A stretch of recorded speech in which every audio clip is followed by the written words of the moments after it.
I can never fail as long as I give it another try. See things from my other eye. You ain't got this point of view. Everything I have is from the skies that I be pointing to.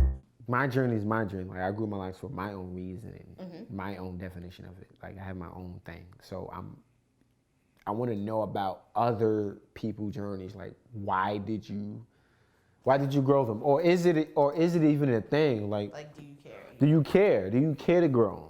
You know, like, why is that on your head? Like, simple as that. Why is that on your head? Like, oh, I did this and this, or I just did it because I ain't feel like doing my hair. Word, cool. Or, you know, I'm a Rastafarian. Or some people, they was born with locks, so they like, brother, I was just born, son. Like, I don't know what you was born with locks. No one is born. Yeah, like since I was young, I had locks. So it's me. I want to find out, why did you do it? Because I have my own reason. But why do you want to know that? Like, I never had a conversation with someone about that. Makes sense. Never did. Never did. I just see people with locks, like, hey, my brother. Hey, my brother. You gotta salute them. Brother, we do that. We look like, all right. Cause it's like a 3-9. Like, I see what you're doing over there. I see what you're doing over there. I see you. So I had my hair for 6 years, which is growing it, and then me and my wife both sat there. Shout out to Angie. Okay. Shout out to Angie. You know what I'm saying? We were sitting there, and I was like, yo, I think I'm going to do my first chop when he's born, when I have our first kid. Yeah, so I didn't think I was going to cut all of it, and I did it. I cut half of it off. So How did you feel?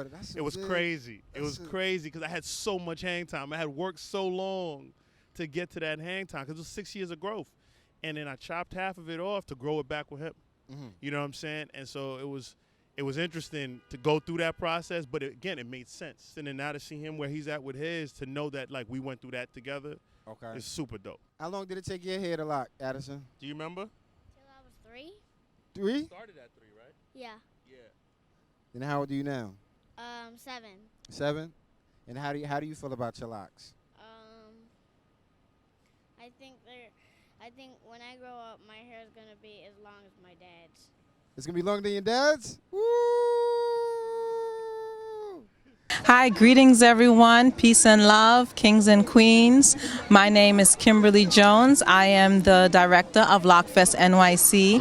And the inspiration for having this event was basically to dispel a lot of the negative stereotypes surrounding the Loc community and Loc culture. And I just pretty much wanted everybody to have a platform where we can share and love and grow and share our light and our love and our energy. I'm just thankful for the turnout, and I'm thankful for the positive vibes, and I thank you guys for having me and supporting me. Thank you so much. No weapon that's formed against me shall prosper, and that's a fact. No second guessing is my new mantra. I believe in that. I believe in giving back. I believe in being me and being me and being black. When I started Locs, living near Philadelphia, it was associated with the group called Move, right? And Move was a Back to Nature group. And the city actually bombed their house, and burned down the whole neighborhood. And you could, like, if you had locks, you could sit on a train and the policeman would just come by you and take his billy club and hit right above your head. They just would, just because you're locked, they would harass you. And then some of our people would even try to comb your hair, grab you. You had to wrestle and fight them not to try to hold you down to comb your hair. It was in the 70s. Locks was, you had to want them. My locks, probably 92. How was it back then? Because this is a different time. So back then, I did it culturally, because that's what I could do with my hair. And they had one particular shop that was called Knapp's back in the days. It was the only one that twisted your hair. Was that in Brooklyn? Yep. Brooklyn, okay. Yeah, so, and then, you know, going through life, job, situations, cut your hair for women. Yeah. And then after that, I said, that's it, I'm not cutting my hair no more. You know, so. And what was the process with now the son being that? Does the younger one have to? You feel like they have to feel that energy as far as having locks? Well, I wanted him because, you know, firstborn. Okay. And I wanted, so I wanted him to have locks. You know. Give me some. But tell him what you want now. I want a baby brother. You want a baby brother? Oh, No. Okay. Okay. How do you feel about other races having locks? Not a fan. Not a fan. Not a fan. Okay. Okay. This is the thing. I think that it's easy to take on the superficiality of someone's struggle because it looks good or it seems cool. But when you can, first of all, just revert back to however your natural hair is, which does not have a struggle attached to it, you always have, you're not really locking into that experience. It's like, oh, okay, well, I can do this for a little while because it looks cool, it's trendy, or I'm like an alternative, whatever.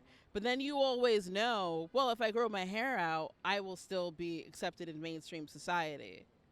So when your hair, for black people, like, for us, it's like, even if we go back to natural hair, there's still a lack of acceptance there, and you're still making you're not just making a hair statement, you're making a political statement.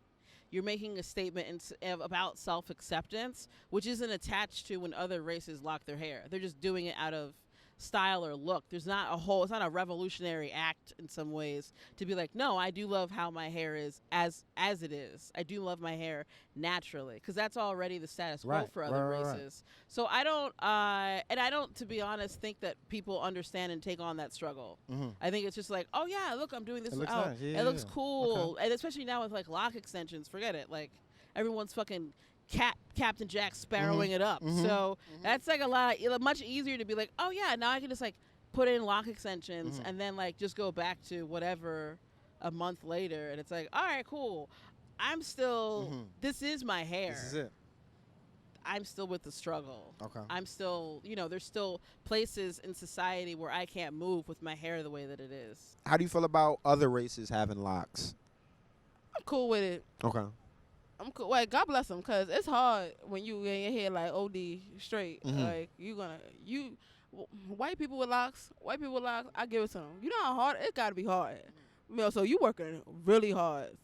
And like, if my journey is easy, but I'm going through all this emotional I can imagine what you're going through, because you got to deal with our judgment, their judgment, and the relationship with your hair, which is very frustrating because it's not. So you deserve that. You go ahead. You win. But a lot of people, they don't like that, But I can't really say too much, because some people look at me as a fashion dread, and they don't like me. Rastafarians or whatever other religion out there, they don't like when you just milly-nilly, like, oh, so you shaping your own locks? Oh, so they not freeform? So you fake. I'm like, whoa, hold up. But I do got a problem with faux locks. You do? Yeah. Why is that? Cause I work hard for this. Okay. So you want them to feel that whole energy? Yeah, like, no, don't, like, if you ain't go through the ugly phase and you just come out with just beauty, I'm pissed. And they fake. Like, I'm just mad. Like, you skipping, you getting all the flowers and shit, but you ain't do nothing. The hop, step, the finesse. I don't like that. Like, no,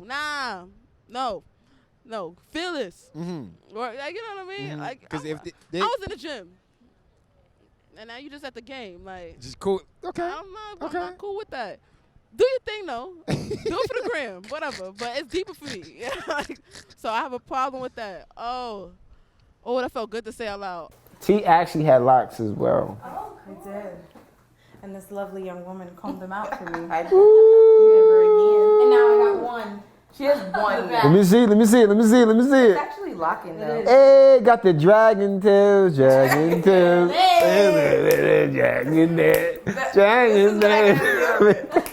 So why did you cut yours? You had locks, and then. I was tired of them, and I don't think I was like really ready mentally. Like I thought I was. I thought I did all the preparation. Like, oh yeah, I know I'm gonna have to go through the ugly phase. Blah blah blah.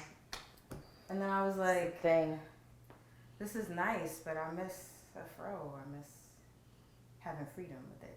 Like, it's nice, it's dope, it's great. But it's only one thing. Like, it's just locks. Just one thing. You could do curls and all that fun shit, but it's not a fro. It's not, like, expressive like that. So I was like, I kind of miss that. This journey, man, was nothing short of beautiful. I was able to discover a new form of expression and then tap into that energy. Just to be able to look at the world in a new way with hair playing as the instrument is just a total win for me. As the great Bob Marley once said, my home is in my head, and my home is what I think about. Always said my word is bond. Always said my words will last forever, and that's word to mom. Trying to get us Aussies at the table since I heard Solange. Let me tell you why I'm mad. Pigs pointing pistols at my people cause I pigment bad. Protest with this pen and pad. No weapon that's formed against me shall prosper, and that's a fact. No second guessing is my new mantra. I believe in that. I believe in giving back. I believe in being me and being me and being